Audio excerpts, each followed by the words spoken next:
Sunday afternoon, EPD clocked Sergio Rasco doing 111 on the Lloyd near Fulton Avenue. That's a 50-mile-an-hour zone. Rasco had driven through a large group of cars, weaving in and out. He told officers he had to go pick up his kids. Rasco was arrested and transported to the Vanderburgh County Jail.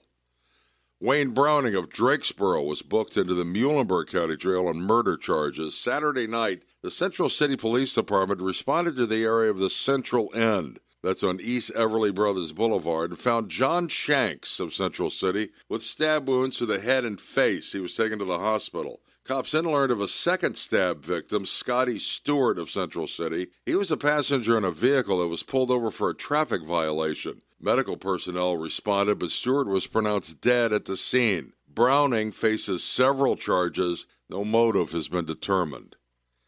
And Lindsay McIntosh, engagement director at the YMCA of Southwestern Indiana, was on the WIKY Morning Show. She was talking about the YMCA Half Marathon October 3rd. We are on the verge of a price change. Well, currently it's $80 for the half marathon, but we're looking at a price increase coming up here.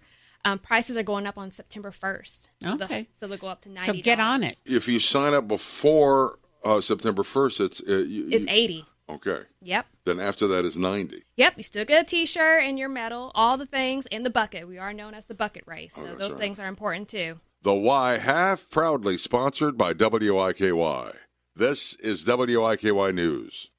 ABC News, I'm Michelle Franzen. The U.S. and Canada on the verge of a trade war. Canada vowing to retaliate with tariffs on U.S. goods starting in September. That after the 50% U.S. tariffs on Canadian goods kicked in Saturday. Now President Trump says those tariffs will double starting in January. ABC's Karen Hua says that's creating cracks within his own party. Trump's trade policies appear to be rattling Republicans just 10 weeks before the midterm elections. Maine Senator Susan Collins, breaking with Trump on the tariffs, is not expected to appear with Vice President J.D. Vance when he visits Maine today. And at least 8 Republican senators from farm states are now publicly opposing Trump's plan to lower tariffs on imported beef. The Trump administration says it is economic D-Day for Iran, threatening additional steep sanctions against Iran if they don't reopen the Strait of Hormuz.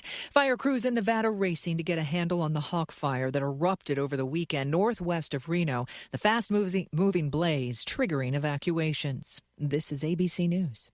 From ABC News, Wall Street now.